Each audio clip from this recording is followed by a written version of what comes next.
దేవుని మాట సెలవిస్తుంది. 7 మాటల్లో 2 మాటలు అందించిన బిడ్డలకి దేవుని నామంలో వందనాలు చెల్లించుకుంటూ, మూడో మాటగా నేను వాక్యానికి సిద్ధపడుతుండగా నాకు అందరి బలాన్ని ఇవ్వాలని, ధైర్యాన్ని ఇవ్వాలని అందరూ ప్రార్థనలు గుర్తు చేసుకోండి. పరిశుద్ధ గ్రంథంలో యోహాను సువార్త 19:26 చదివినట్లు, యేసు తన తల్లియు తాను ప్రేమించిన శిష్యులను దగ్గర నిలుచుంటూ చూచి, అమ్మా, ఇదిగో నీ కుమారుడని తన తల్లితో చెప్పాను. తర్వాత శిష్యులు చూసి, ఇదిగో నీ తల్లి అని చెప్పాను. ఆ గడియ నుండి ఆ శిష్యుడు ఆమెను తన ఇంట చేర్చుకున్న దేవుడికి స్తోత్రం. హల్లెలూయా.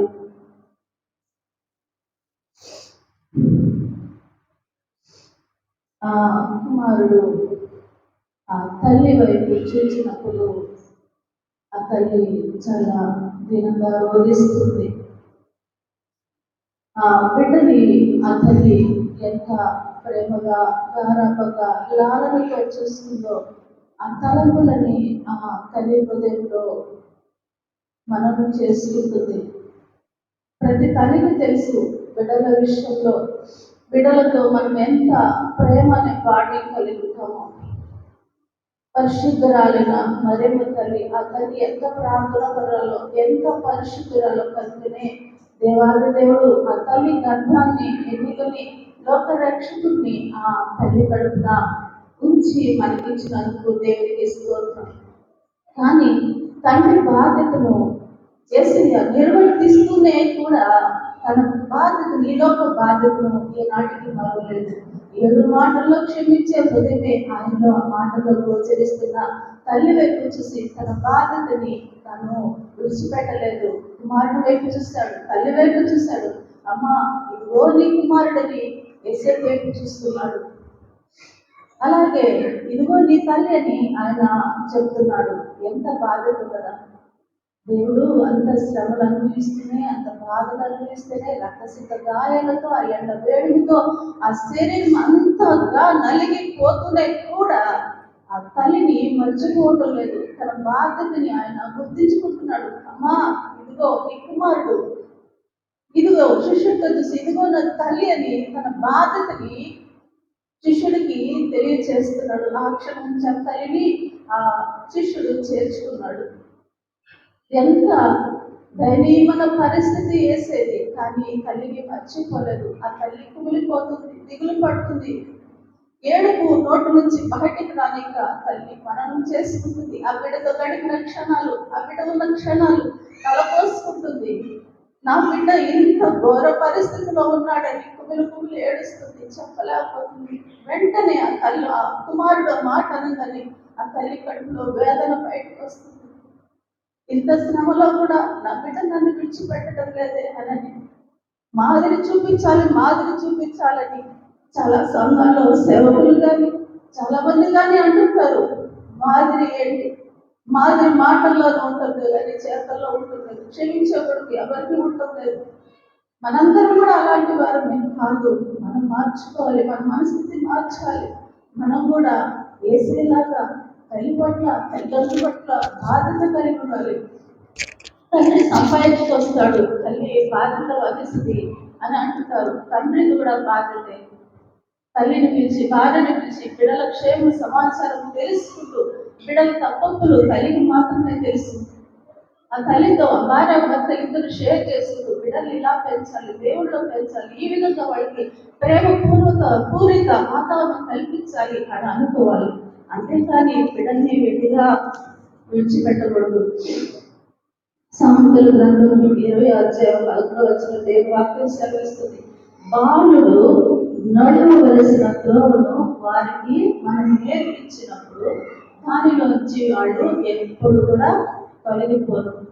వారికి గొప్పతనము, మంచి బట్టలు, ఒక స్టేటస్ ఇచ్చేవారుగా మనం ఉండకూడదు. ఉండాలి, మన బిడ్డలు క్షేమంగా ఉండాలి, యోగ్యంగా ఉండాలి. కానీ దయగల హృదయాన్ని, ప్రేమగల హృదయాన్ని, కరుణగల హృదయాన్ని నేర్పేవారుగా మనం ఉండాలి.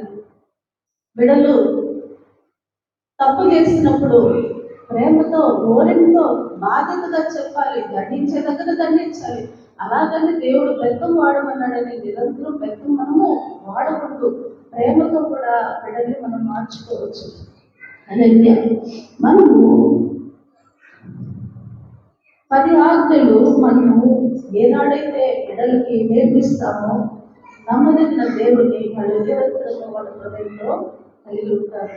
అలాగే తల్లిదండ్రులు కూడా పరిశుద్ధ వాక్యం సెలవిస్తుంది. సామెతల గ్రంథం 20వ అధ్యాయం 11వ వచనంలో చూసినట్లయితే, మన ప్రవర్తనే మన నడవడికే పిల్లలకు కూడా వస్తుంది. కాబట్టి దేవుని ఎరిగిన మనము వేసే త్రోవలో నడుస్తున్న మనము ఏం చేయాలి? పిల్లలకి ఒక మాదిరి చూపించాలి, మంచితనం నేర్పించాలి.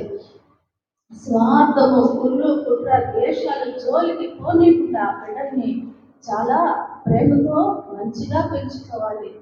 ఈ లోకం ఎంతకాలం 80 సంవత్సరాలు దేవుని దగ్గరికి చేరవలసిన వాళ్ళు అందరం కూడా, కానీ ఆ గురి మనకు ఉండాలి. బిడ్డల విషయంలో కానీ లేదు నా బిడ్డలు నేను ఇలానే పెంచుకుంటాను అని అంటే మనం నష్టపోయేది మనమే. ఈ సమయంలో ఒక చిన్న విషయము, రీసెంట్గా హాస్పిటల్లో మా ఫ్రెండ్, స్కూల్ ఫ్రెండ్, ఆ బిడ్డ విషయం మీతో పంచుకుంటున్నాం. ఐసీలో ఉంది, చావు బతుకులో చెన్నైలో ఉంది. ఏంటంటే సాఫ్ట్వేర్ ఇంజనీర్ వాళ్ళ భర్త చనిపోయాడు. బిడ్డల్ని మంచి మంచి ఫుడ్తో పెంచింది, లగ్జరీస్ పెంచింది, దైవభక్తి పరాలు మళ్ళీ అమ్మాయి. కానీ బిడ్డలకి దేవుని ప్రేమ నేర్పించలేదు. దేవుని భయభక్తులు కూడా అస్సలు నేర్పించినట్లు లేదు. నాకు చూస్తే ఫోన్ చేస్తారు ప్రార్థించమని. ఏమని ప్రార్థించమనంటే, నా చెల్లి త్వరగా చనిపోవాలి, బిడ్డలు సరిగా చూడటం లేదు, ఖచ్చితంగా ప్రార్థించి చెల్లిగా చనిపోవాలి. అలా ఎలా చేయగలరు? దేవుడు ఇచ్చిన ఆత్మ దేవుడు తీసుకుంటేనే వెళ్ళాలి. మనం ఏం చేయాలి? లేదమ్మా నేను చేయలేలా. బిడ్డలు ఉన్నారు, తల్లి బిడ్డల గురించి నిరంతరం ప్రార్థన చేస్తుంది. ఆ తల్లి చనిపోతే ఇంతటి రాక్షసులు తల్లిని చంపేశారని అలాంటి చెడ్డ సాక్ష్యం బిడ్డలకి ఇంకా చేరువే, ఆ బిడ్డల్ని నరకానికి అప్పచెప్పిస్తుంది. కాబట్టి ఆ తల్లి బతకాలి, బిడ్డలకి ఆ తల్లి ప్రార్థన ఉండాలి, రక్షించబడాలని నేను చెప్పడం లేదు. కానీ ఆ బిడ్డలు ఎలాంటి వాళ్ళంటే మీరు అసలు ఇంతవరకు కూడా అలాంటి బిడ్డలకి విధి ఉండరు, తల్లి విధి ఎదుగుతారు కూడా. తల్లి మంచినీళ్ళు ఇస్తే యాసిడ్ పోషిస్తున్నాడు. తల్లి పిచ్చిదైపోవాలని ఆ గ్యాస్ వదిలేస్తే పిచ్చిదని క్రియేట్ చేస్తున్నాను. తల్లికున్న పెద్ద ఇల్లు, కోట్ల కొద్ది ఇల్లు, కొడుకు రాయించుకుంటే నగలన్నీ కుమార్తె తీసుకుని హాస్పిటల్లో పడిపోయింది. అది కూడా హౌస్ అరెస్ట్ చేస్తే ఆమె మిద్ది పైచి కారు మీద దూకి ఆ కారు నుంచి గేట్ ఎదుటలకి దూకుని వచ్చింది. అంత గాయాలైనాయి. మరణ పడక మీద ఉంది, వద్దులు వేసుకుంటున్నారు, ఎవరు పోవటం లేదు ఆ తల్లి దగ్గరికి. ఇది ఆ దేవుడు నేర్పించింది క్రైస్తవులుగా మనకు కాదు. మనం అలాంటి వారిగా ఉండకూడదు. ఈ సంఘంలో ఆత్మీయ తల్లి, ఆత్మీయ తండ్రి వాళ్ళకు కుటుంబం నేర్పించిన దేవుని ఆజ్ఞల్ని మనం పాటిస్తూ మనం ప్రతి ఒక్కరం కూడా యేసుని మాదిరిగా మనం కలిగి ఉండాలి. హల్లెలూయా. దేవుడు ఈ సమయంలో చెప్తున్నాడు, అమ్మా ఇదిగో నీ కుమారుడు, ఇదిగో నీ తల్లి అని తన బాధ్యతను గుర్తు చేస్తున్నాడు. అలాంటి త్యాగం ఎవరికి వస్తుంది? నన్ను నేనే చూసుకుంటే ఉదయం కాలం చిన్న మాటకి భరించలేకపోయాను. దేవుని వాక్యం నన్ను మార్చింది, దేవుని వాక్యం ఖండించింది. మనం చెప్పే ప్రతి మాట ఎదుటి వారిని మార్చేదిగా ఉండాలి. మన క్రియలు, మన చేష్టలే మన తర్వాత వాళ్ళు ఫాలో అవుతారు. కాబట్టి మన చేష్టలు, మన తలంపులు, మన క్రియలు ఆదరణకరంగా ఉండాలి, ప్రేమపూర్ణంగా ఉండాలి, క్షమించేవిగా ఉండాలి, మనము దేవుని వైపు చూసేవిగా ఉండాలి. హల్లెలూయా. దేవుని స్తోత్రం. దేవుని వాక్యం సెలవిస్తుంది. హెచ్కేల్ గ్రంథం 20వ అధ్యాయం 18వ వచనం చూసినట్లయితే, మనము బిడ్డల్ని రక్షించుకునే విషయంలో, కాపాడుకునే విషయంలో, మన అలవాట్ల విషయంలో, ఆచార వ్యవహారాల విషయంలో ఆయన ఆజ్ఞానుసారంగా మనం ఉండాలి. హెచ్కేల్ గ్రంథంలో సెలవిస్తుంది, వారు విగ్రహాలు జోలికి వెళ్ళారు, విగ్రహాల మార్గంలో నడిచారు, అదే వారి బిడ్డలు కూడా అనుసరించారు. మనం అలా ఉండకూడదు. మన బిడ్డలకి మనము దేవుని శిల్వ త్యాగం గురించి వివరించాలి. తల్లి బాధ్యత, తల్లి బిడ్డల్ని పెంచుకోవడంలో ఒక న్యాయకర్తగా ఉండాలి. తల్లి బిడ్డల్ని ఎలా పెంచుకోవాలో ముందు మొక్కరించి ఉదయకాలం ప్రార్థన చేయాలి. అలా ఉండాలి.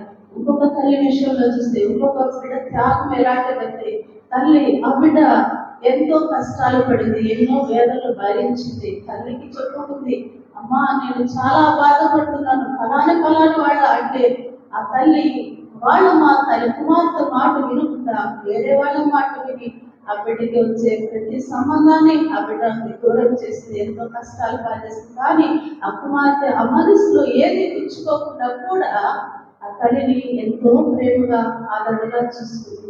ప్రతి బిడ్డ అలా ఉంటారు, ఇలా ఉంటారు. కాకపోతే దేవుడు నేర్పిన బిడ్డలుగా మనం ఏం చేయాలంటే ఆయన మార్గాన్ని, ఆయన మాదిరిని మన క్రియలో, మన ఆచార వ్యవహారాల్లో చూపించినట్లయితే దాని నుంచి ఎప్పుడు ఆ బిడ్డలు తొలగిపోరు. యేసయ్య మామూలుగా వదిలేసి వెళ్ళిపోవచ్చు కదా, నా తండ్రి ఆజ్ఞనే నేను నెరవేర్చలేదు. కానీ ఆ తల్లి కడుపున ఆ బిడ్డ జయించినందుకు దేవుడు తన బాధ్యతను మర్చిపోలేదు. తల్లి బాధ్యతను కుమారుడిని అప్పగించారు. కుమారుడు కూడా తల్లి బాధ్యతను అప్పగించి ఆయన బాధ్యతని నెరవేర్చుకున్నాడు. అలాగే మన కుటుంబాల్లో కూడా మన బాధ్యతను మనం మర్చిపోకూడదు. కేవలం శిల్వ త్యాగాల గురించే మనం ఈ గుడ్ ఫ్రైడే రోజు మాట్లాడుకొని తర్వాత మనం బయటికి పోయి మన ఇష్టానుసారంగా మనము ప్రవర్తించకూడదు.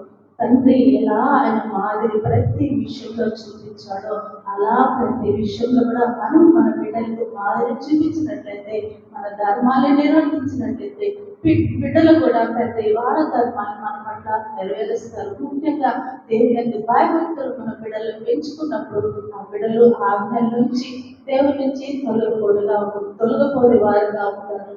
ఈ కొద్ది మాటలు దేవుడు దీవించడం